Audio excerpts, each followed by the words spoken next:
여러분 안녕하십니까? 1945년 8월 15일은 광복절이 아니다. 1948년 이전엔 우리 국민은 없고 일본 국민만 있었다. 이런 입장에 대해 어떻게 생각하십니까? 우리가 일본 국민이었다는 주장대로라면 일제강점하의 독립운동을 기념하는 것 자체가 불가능하고 일제강점을 합법화시키려는 것이라며 광복회가 비판하는 인물. 윤석열 대통령이 임명한 신임 독립기념관장인데 공개석상에서의 발언들을 보시죠. 양소연 기자의 단독 보도로 오늘 뉴스데스크 시작합니다. 대한민국이 광복이 언제 되었냐면 1945년 8월 15일 광복되어졌다. 그게 광복절이다라고 얘기하시는 분들이 참 많아요. 역사를 정확하게 모르는 겁니다. 지난해 열린 한 보수단체 강연. 1948년 8월 15일 날 정부를 세우게 되어지는 거예요. 거기서부터 대한민국이 시작이 되어진 겁니다. 이번엔 홍범도 장군 흉상을 육군 사관학교에서 옮겨야 한다고 주장합니다.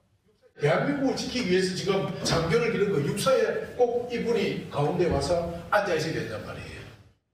이 강연자는 대한민국 역사와 미래 김형석 이사장. 윤석열 대통령이 이번에 제13대 독립기념관장으로 임명한 인물입니다.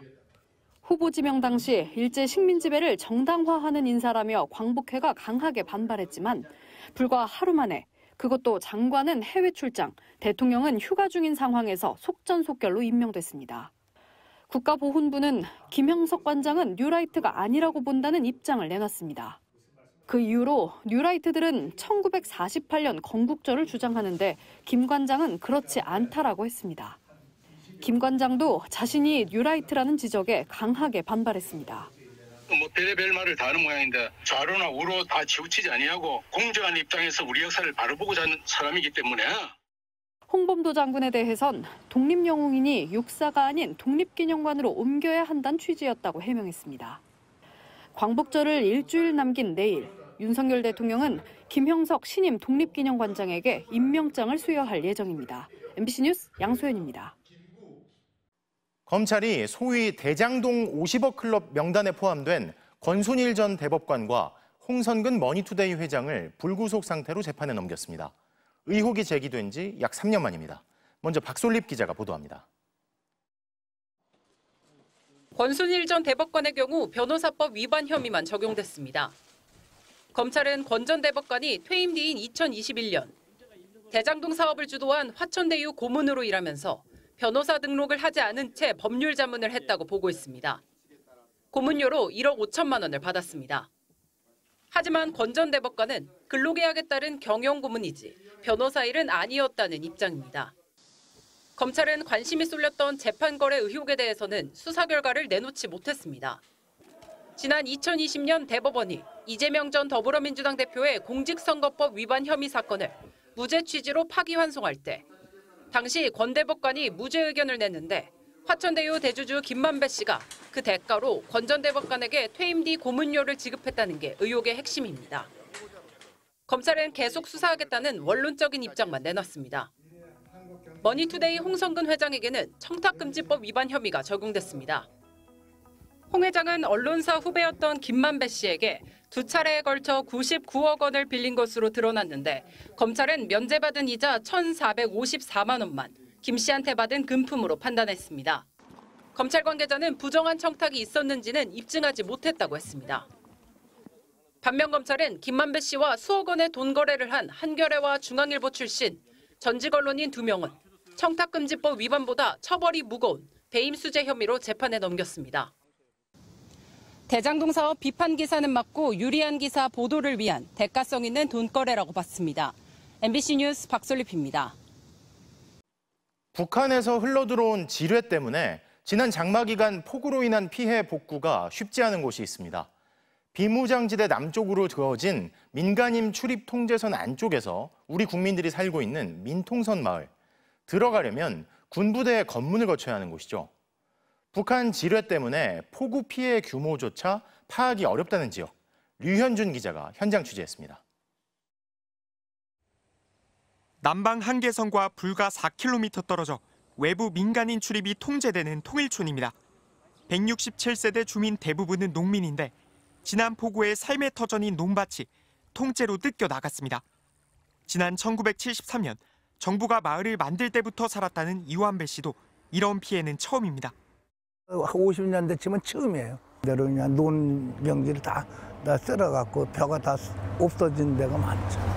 지역 특산물 인삼을 키우는 곳도 딱 이틀간 쏟아진 600mm의 폭우에 쑥대밭으로 변했습니다. 6년은 키워야 상품성이 높은데 3년도 안 돼 인삼들이 뿌리째 뽑혀 나갔습니다. 물길이 인삼밭을 그대로 관통한 모습입니다. 이 물길은 건너편 논을 덮쳐서요. 벼가 흔적도 없이 사라졌습니다. 20년째 인삼을 키운 전명수 씨는 이젠 남북 관계보다 기후가 더 걱정입니다. 기후 변화 때문에 근데 하루에 뭐 100mm 오든 200mm 오든 뭐 24시간 안에 고르게 오면 괜찮은데 폭우니까 그때 이런 침수 현상이 나타나죠. 동쪽으로 12km 떨어진 연마을 해마루촌도 큰 피해를 봤습니다. 수해 전에는 시멘트로 잘 포장된 도로였는데요. 많은 양의 토사가 밀려오면서 지금은 수로를 완전히 막아버렸습니다. 복구 공사를 하려면 장비가 다닐 길부터 뚫어야 합니다. 다니는 길이 제대로 되는데 길이 좀 많이 망가졌어요. 그래서 길 복구가 되면 그 이후에 이제 농로라든가 뭐 여러 가지를 또 볼 걸로 알고. 게다가 정확한 피해 규모는 파악도 안 됩니다. 지뢰 때문입니다. 위험해서 우리 지금 들어가지도 못해 군에서 지금 빠른 시일 안에 이걸 탐지를 해준다고 그러는데. 올해 장마는 끝이 났지만 이제부턴 태풍이 문제입니다. 언제 끝날지 모를 복구 작업에 접경지 주민들 시름은 깊어지고 있습니다. MBC 뉴스 류현준입니다. 잇따른 화재로 전기차에 대한 공포감이 커지면서 전기차 전용 주차구역을 아예 지상으로 옮기는 곳들이 늘고 있습니다. 문제는 지상주차장이 아예 없는 곳도 많다는 건데요. 화재 사고의 여파는 전기차를 불안해하는 주민들과 전기차를 타는 주민들 사이 갈등으로 번지고 있습니다. 허지희 기자가 보도합니다. 충북 충주의 한 아파트 지하 주차장입니다. 이곳에 세대를 포함해 모두 21곳의 전기차 전용 주차 구역이 마련돼 있습니다. 그런데 오늘 19일부터는 전용 구역을 해제한다는 공고가 붙었습니다. 뉴스에 이제 화재 사고가 좀 있고 그러다 보니까 이제 뭐 대표 회의에서 또 입주자분들이 또 민원이 있어서 대신 지상 주차장에 전기차 전용 주차장 30면을 새로 만들었습니다. 청주 오창의 한 아파트 역시 지하 전기차 충전기를 모두 지상으로 옮기고 있습니다. 지하에 있는 게 그 34대였는데 이게 이제 뭐 화재 발생 시 소방차 진입이 어려워서 그 지상 주차장으로 이전하기로 했다고. 현재 100세대 이상 공동주택은 내년까지 전체 주차면 가운데 최대 5%까지 전기차 충전 시설과 전용 주차구역을 마련해야 합니다. 하지만 충전기를 지하나 지상 어디에 설치해야 한다는 별도 규정은 없습니다. 최근 전기차 화재가 잇따르면서 전기 차량이 떠밀리듯 지상으로 내보내지고 있는 건데 반발도 만만치 않습니다. 전기차주들은 화재가 일반 차량보다 많은 것도 아닌데 이유 없이 눈치를 보고 있다면서 전기 차량 제조사나 보급을 육성한 정부가 나서 결함 조사나 화재 예방 대책을 마련해야 한다는 입장입니다.